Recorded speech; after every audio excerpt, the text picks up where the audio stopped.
এর আগে নেদারল্যান্ডসের বিপক্ষে সিরিজ খেলবে বাংলাদেশ ক্রিকেট দল। যে স্কোয়াড নিয়ে এখন বড় সমস্যায় টিম ম্যানেজমেন্ট। ব্যাকআপ ওপেনারের ভাবনা আছে নাইম এবং সৌম্য সরকারকে নিয়ে। মিডল অর্ডারে মিরাজের সঙ্গে আলোচনায় আছেন নুরুল হাসান সোহান। পেস ইউনিট নিয়ে চলছে চুলচেরা বিশ্লেষণ। সব মিলিয়ে নেদারল্যান্ডসের বিপক্ষে কেমন হতে পারে টাইগারদের স্কোয়াড, জানবো রিপোর্ট। এশিয়া কাপের বাকি আরো প্রায় 1.5 মাস। লম্বা সময়ের মাঝে আন্তর্জাতিক ম্যাচ না থাকায় কিছুদিন আগে হতাশা প্রকাশ করেছিলেন টি-20 অধিনায়ক লিটন কুমার দাস। তবে এবার সেই দুশ্চিন্তা কেটে গেছে।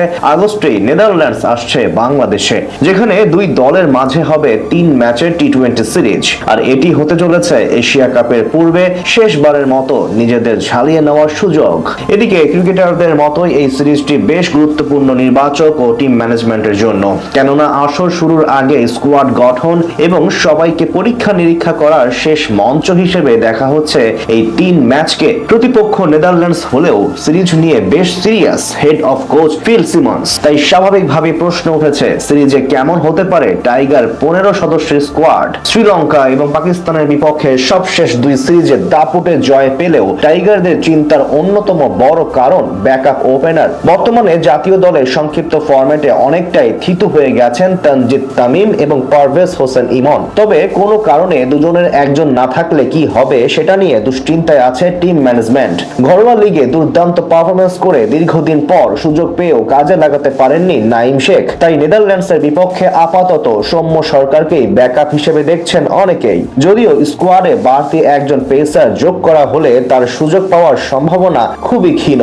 3 নম্বরের জন্য থাকবেন অধিনায়ক লিটন কুমার দাস।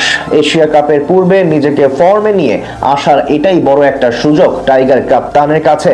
এরপর মিডল অর্ডার নিয়ে আছে বেশ কিছু প্রশ্ন। শেষ 2 সিরিজে এখানে তাওহিদ হৃদয়ের সঙ্গে দেখা গেছে অলরাউন্ডার মেহেদী হাসান মিরাজকে, কিন্তু দুজনের একজনও তেমন ভাবে পারফরমেন্স করতে পারেননি। তাই এখন গভীর চিন্তায় নির্বাচকরা। বিশ্লেষকদের মতে হৃদয়কে রাখা গেলেও মিরাজকে বাদ দেওয়া উচিত টি-20 স্কোয়াড থেকে। তার পরিবর্তে অনেকে এখানে নুরুল হাসান সোহানকে দেখছেন। শেষ 2 বছরে ঘরোয়া লিগে দারুণভাবে প্রমাণ করেছেন এই উইকেট কিপার ব্যাটসম্যান।